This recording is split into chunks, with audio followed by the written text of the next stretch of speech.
And here now to talk more about Bill C-50 is Canada's Natural Resources Minister Jonathan Wilkinson. Minister Wilkinson, good to have you here. Thank you for having me.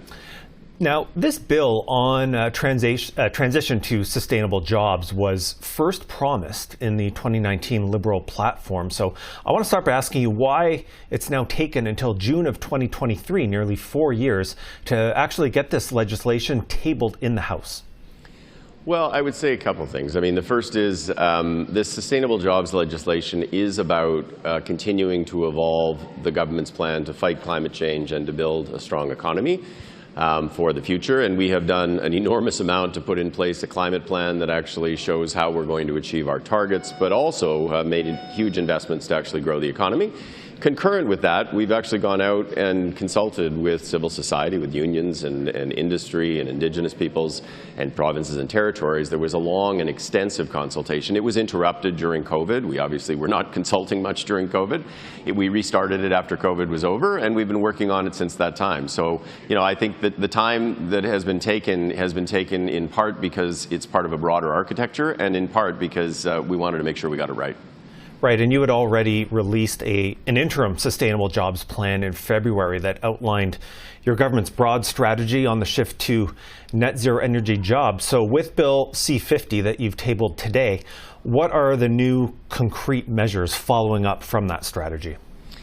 So the strategy itself kind of lays out where we're going, including, you know, the focus on actually building strong regional economies, working province by province, territory by territory, through mechanisms like the regional energy and resource tables, looking at how we seize the economic opportunities that come through the shift to a lower carbon world. This legislation really puts in place some of the architecture to ensure continued focus on these issues, continued focus on those, and on ensuring that we're actually enabling workers to move with us on this journey.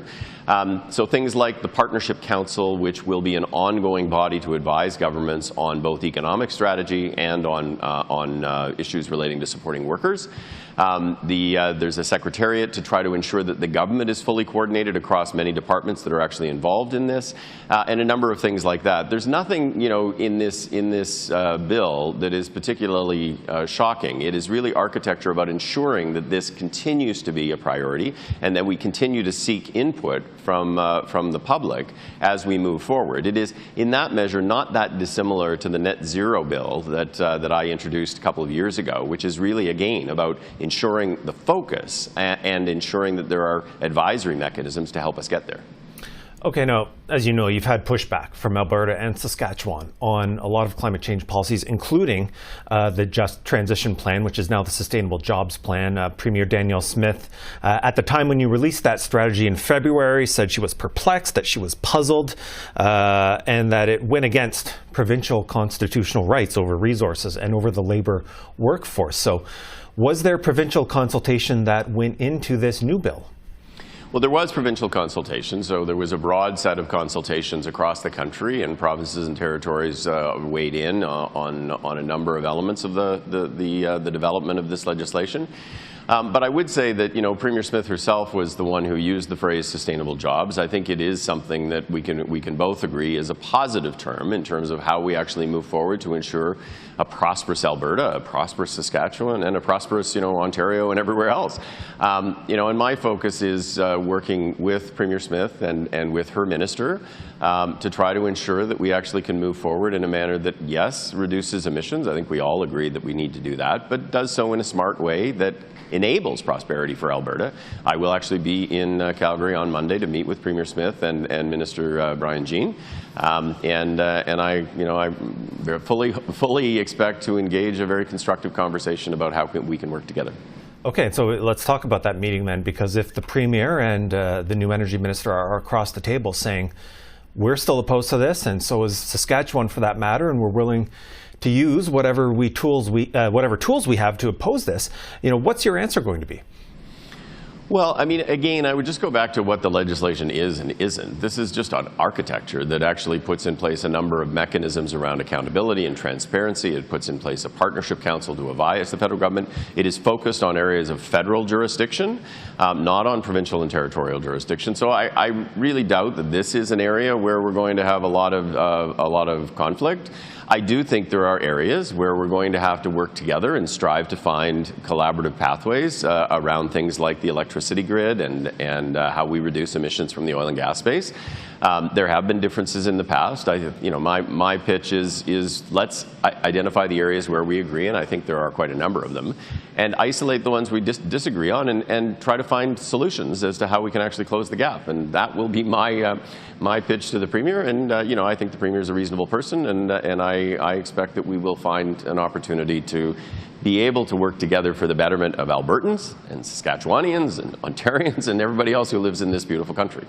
Okay, I want to ask you about workers themselves. I know you had some labor representatives with you at today's announcement. If there are oil and gas workers feeling anxious about the future, about words like sustainable jobs and transition, what's your direct message to them about this bill and whether it actually helps them? Well, my message is this is actually a bill that's focused on supporting workers, and that's not just through supports directly to workers. That's about creating jobs and economic opportunity that provide, enable people to provide for their families.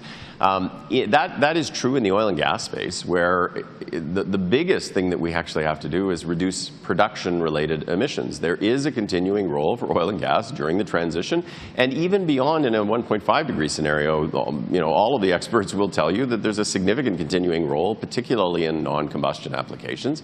So the focus really needs to be on reducing emissions. That is actually going to create huge numbers of jobs as many facilities put in place methane-related technologies, they build carbon capture facilities.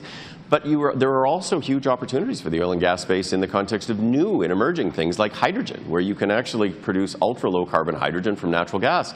That is not different in terms of the type of jobs from an existing refinery complex. So I would just say there are huge opportunities, and this bill is about seizing them.